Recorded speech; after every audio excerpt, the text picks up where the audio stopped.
Jeff, to get us started, give me two truths and a lie, please. All right. Well, this is a fun one, and hopefully I stump you here. Today is actually my wedding anniversary. I am the grandson of a Hall of Famer, and I was in a serious bicycle accident on September 9th, 1999, otherwise known as 9999. Wow. Well, that's extremely specific. Grandson of a Hall of Famer, and today's your wedding anniversary. What did you get your wife, Jeff? So we have a idea to exchange ornaments every year. Okay. So being in the north suburbs of Chicago, I got her a nice Lou Malnati's gift box ornament. Well, you can't beat that. Yeah, right. That was kind of cheating on my part. I shouldn't have asked that. So, No, it's okay. all right, bike and then a bike accident on something involving lots of nines. Yeah. Oh my goodness. I'm gonna guess that the bike accident is the lie. No, that did happen. Yeah. Rats. I know. So the lie is actually today is not my wedding anniversary, but I did Ah, I did actually buy my wife that ornament. So hopefully she doesn't hear this till after I've given it to her. And my grandfather is a Hall of Famer, but not in the sense you would expect. He sold candy for a living and is in the Candy Hall of Fame in Hershey, Pennsylvania. let's go. Dominant. Yeah. Wow. Candy Hall Yeah. of Fame for Candy selling Hall of Fame. candy. He has a trading card. He has a plaque in Hershey, Pennsylvania. I mean, the whole ordeal. That's amazing. Yeah, it's a I fun and stuff like this. It's fun to talk about. I love everything about that. Is he still with us? He is not, unfortunately. Well, But my son carries on his name. So okay, good, good. And does he like candy? candy is a big staple in our family. Unfortunately, we do our best to hide it, but I think we still have some Halloween candy lingering around and under pillows in my kids' rooms, that sort of thing. So we do our best, but candy is definitely a favorite. I swear to God, my 6-year-old has the biggest sweet tooth, and it's like he just like ate a bowl of cereal. It's Tuesday, and he's asking me for dessert. So I don't Yeah, know. yeah, yep. Doesn't stop in our house. All right. Well, we had a fun conversation about Grandpa and the wedding anniversary. Let's have a not so fun one about a bike accident. Yeah, so I was in high school at the time and was doing a science project and borrowed a friend's bike. Don't want to get too far into it, but fell off the bike, had to be taken to the ER. To add to it, my parents were traveling, so my sister had legal guardianship over me, which thankfully my parents did and took care of because I wasn't 18 yet. She was. They were out of the state. It's one of those steps you take that you never think you would have to use. Thankfully, they did because otherwise there would have been like a state to take care of me. There was no other family around, kind of thing. But it was very serious. It's I have scarred to this day from the accident, and it happened on that day is just like one of those random numerical days that there's a lot of things about that day I remember that for no other reason other than that bicycle accident. We'll live in infamy forever. What are your parents doing, being so proactive and responsible? So, it's funny. Their anniversary, or they were traveling for their anniversary, and so they went to Florida. I'm originally from Cincinnati, Ohio. They went to Florida, and for whatever reason, they go, your younger brother's in high school, just in case we're gonna do this. And of course, being the teenager, I had no idea what any of this meant at the time. Now it's one of those things where I talk to clients about it and bring up like, oh, your child's going to college. Have you thought about doing a healthcare power of attorney? And they go, no, we don't need that. He's an adult. I go, right. He's an adult or she's an adult. What happens if an accident happens to them? And they go, oh, well, we're their parent. I go, but not if you don't have the power of attorney over them to let the doctors know that you can make these decisions for them. And it's sometimes a difficult conversation, and not the children don't always understand the importance of it. But when you can make it personal and can give that story of, hey, here's what happened to me, and thankfully my sister had this, they go, oh wow, we'll pay to get that just in case. So it is not always a fun conversation to have, but an important one to have. And you have those kinds of conversations all the time. Kind of, yeah. So when I work with clients, I remind them that some of the most important decisions in their life have nothing to do with stocks. And this is a perfect example when I'm meeting with someone and we go through things and, hey, do you have healthcare power of attorneys? Do you have financial power of attorneys? We kind of go down that route. A lot of people in my industry want to go through and say, well, should I own Apple? Should I own Nvidia? Are we in an AI bubble?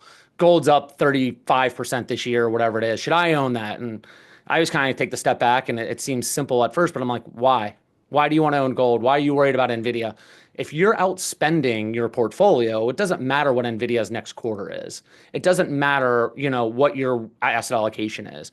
And it's the same thing. Like, okay, so I have all of the financial portfolio taken care of. I'm good. I don't need to worry about anything. I don't need a trust.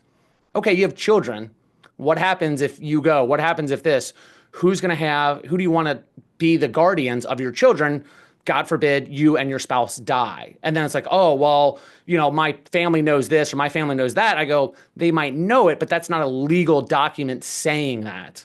I've used my own example where when I first got married and we had children, my brother-in-law had no kids. And so at the time, we're like, I don't know that I want my brother-in-law to be the guardian of my own children. But the closest family we had was back in Cincinnati. And so we have since gone and updated it. But it was one of those conversations my wife and I had to have together, which was, okay, God forbid something happens to us. Who do we want to take care of? Our 5-year-old, our 3-year-old, and now we have a third.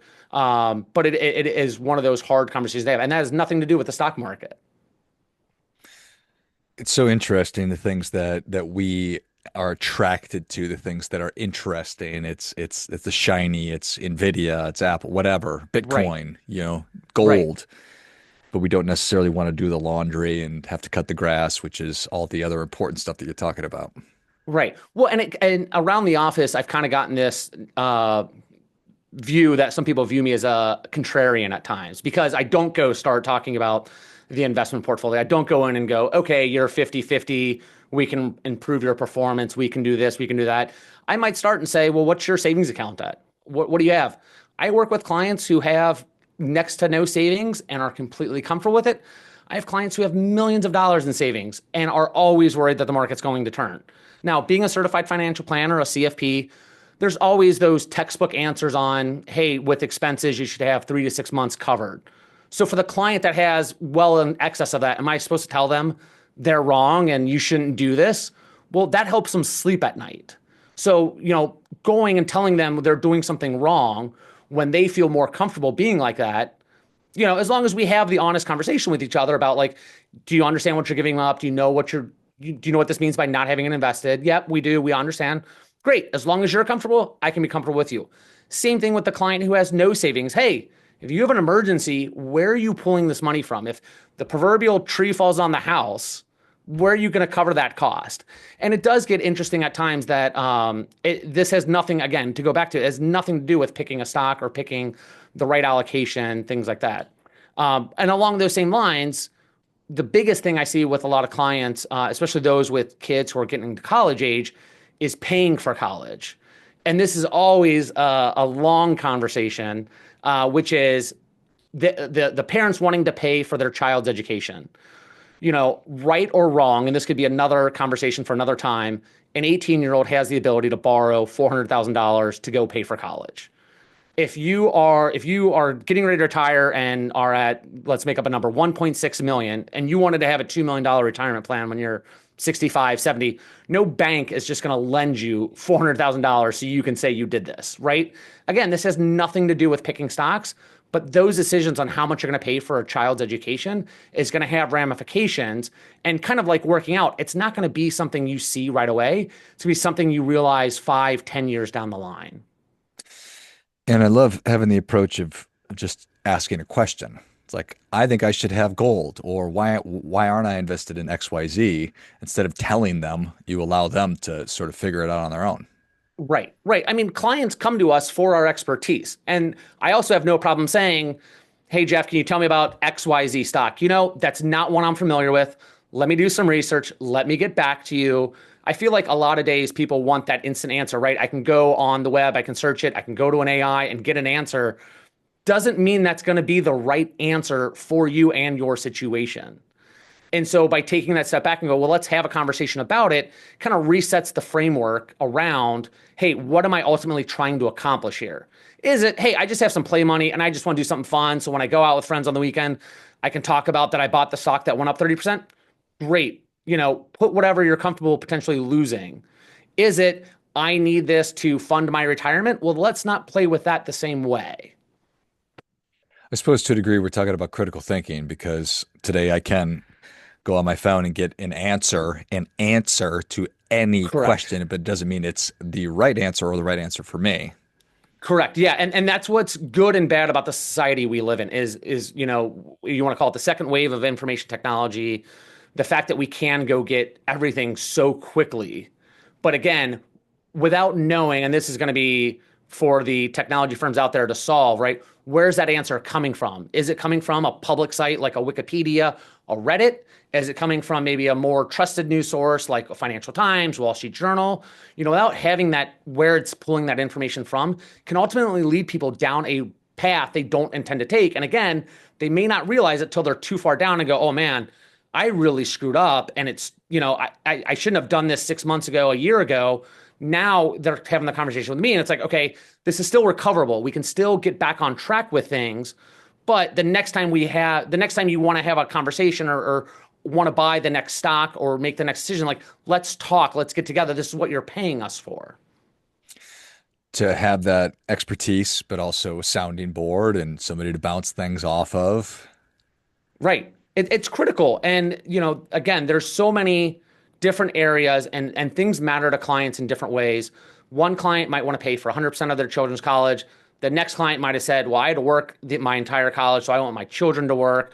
So being able to have that conversation and meet the client where they're at and what they're looking to do and what does that mean in 5 or 10 years, 20 years down the line, right? We want to make sure we're clear on their retirement path and what it means for them and how these decisions today may change that trajectory, positive or negative, if they decide to do something. Hey, we really want to buy that second house in, wherever, Florida, Arizona, California, Colorado, whatever it is. Great. How much are you thinking about spending? Are you going to pay all cash? Are you going to mortgage any of it? What does this mean for the child's education? Are you looking to pay for, their weddings or maybe help your children with a first home down payment? You go through all of this.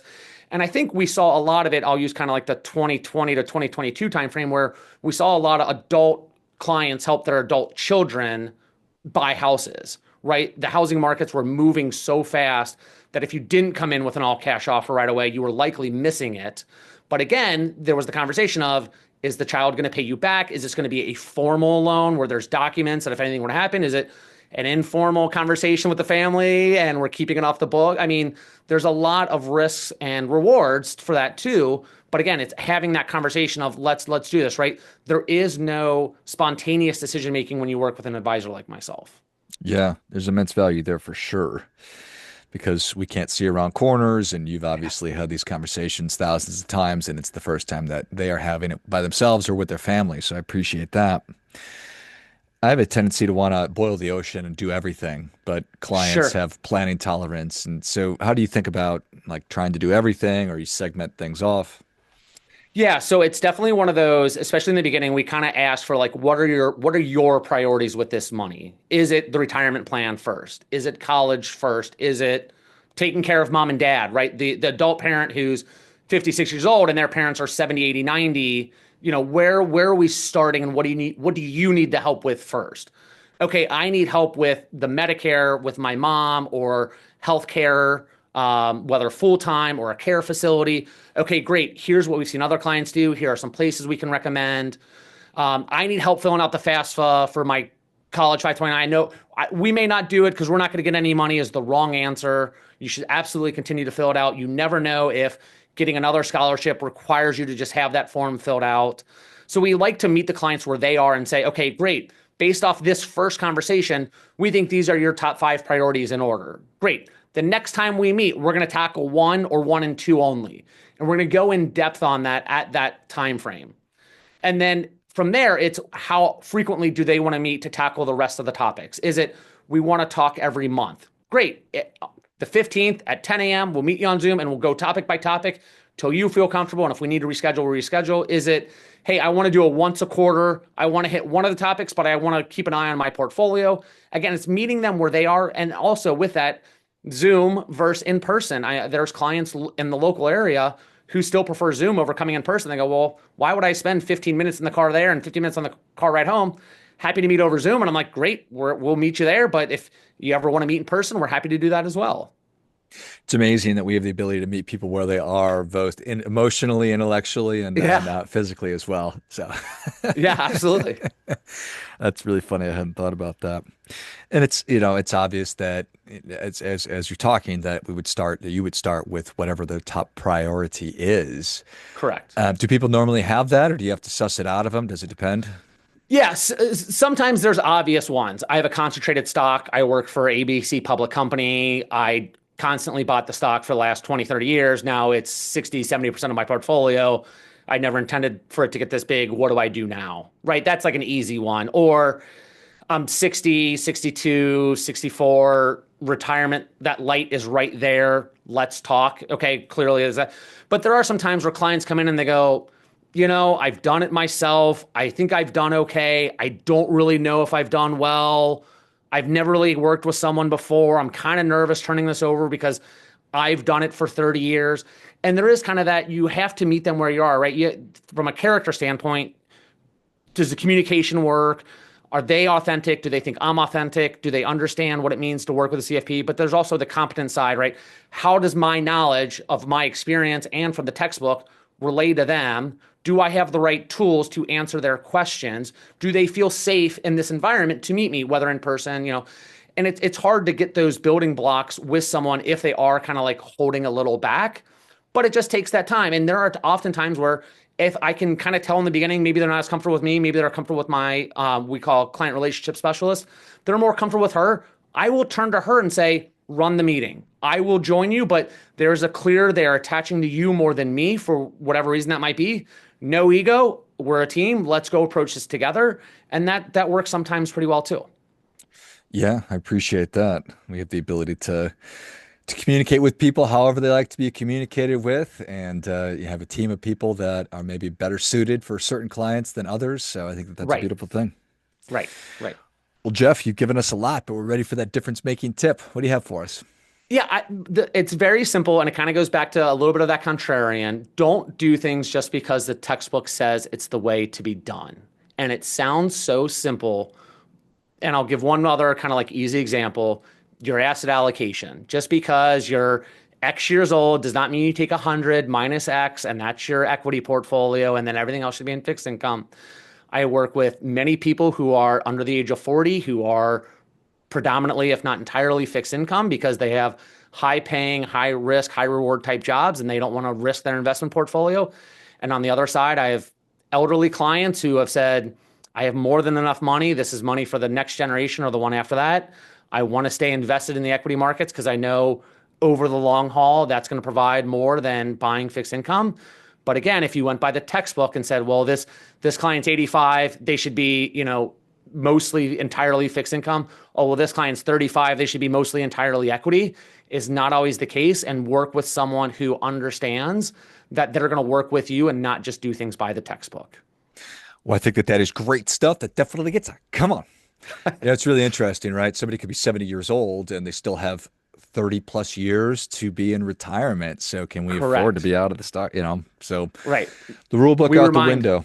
yeah, we remind those clients, especially when retirement comes along, you are retiring, you are not dying. You, Mm, you need some equity exposure. yeah, love it. Well, Jeff, thank you so much for coming on. Where can people learn more about you? How can they engage with you? Of course, the best way to reach me is at our website, Mesirow.com. That's Mesirow.com. Excellent. Well, if you enjoyed as much as I did, show Jeff your appreciation. Share today's show with a friend who also appreciates good idea. Go to Mesirow.com, Mesirow.com, and check out everything that they're working on and get in touch with Jeff. Thanks again, Jeff. Thanks, George. Finally, friendly reminder, there's never going to be anybody more interested in your financial success than you are. So act accordingly.